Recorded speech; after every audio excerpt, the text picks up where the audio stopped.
Namaril ang isang pulis nang makaalitan umano ang kabaro sa isang resort sa Cavite.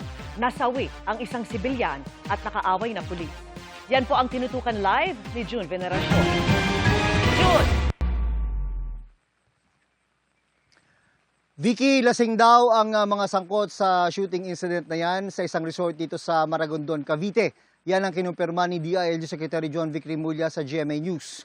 Ang mga biktima at ang suspect galing daw sa birthday celebration ng Chief of Police ng bayan ng Maragondon. Nauwi sa pamamaril ang mainit na pagtatalo ng mga bisita sa isang resort sa Maragondon, Cavite pasado 1:00 kaninang madaling araw. Patay ang isang pulis at isang sibilyan, habang sugatan naman ang isa pang pulis na nasa stable condition na. Ang suspect, isa ring pulis. Allegedly may heated argument. At yung sinasabi niyo pong nagkaroon ng heated argument, but yung sinasabi niyong pinagawa, yung pong namin, yung pinupunti rin ng investigation po sa ngayon.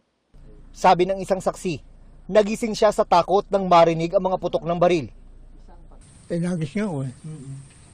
Sunod-sunod ang putok. Pero hindi na ako lumabas. Takot ka na rin. Takot din ako, baka mga galaya ng bala eh.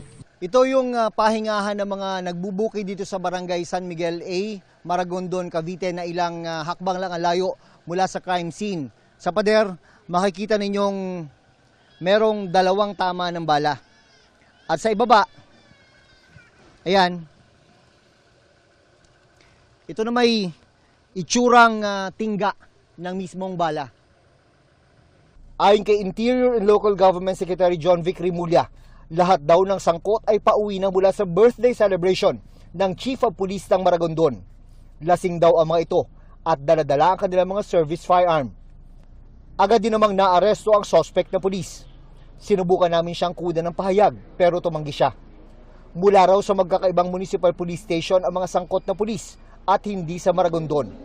Pero dahil sa insidente, nirelieve sa pwesto ang kakaupo pa lang na Chief of Police ng Maragondon. Well, ma'am, automatic yan. Yung COP, immediately relieve po natin yan. At yung suspect naman natin, ma'am, is natural. Naman natin siya, na aresto naman natin siya. So, kaya nga, yung process ng natin, yung investigation natin, kung anong ibang criminal liability niya at admin liability, of course, during the investigation. Na-recover na ang 2 naka-issue na 9mm pistol sa mga sangkot na pulis. Ipinag-utos na ni PNP Chief Jose Melencio Nartates Jr.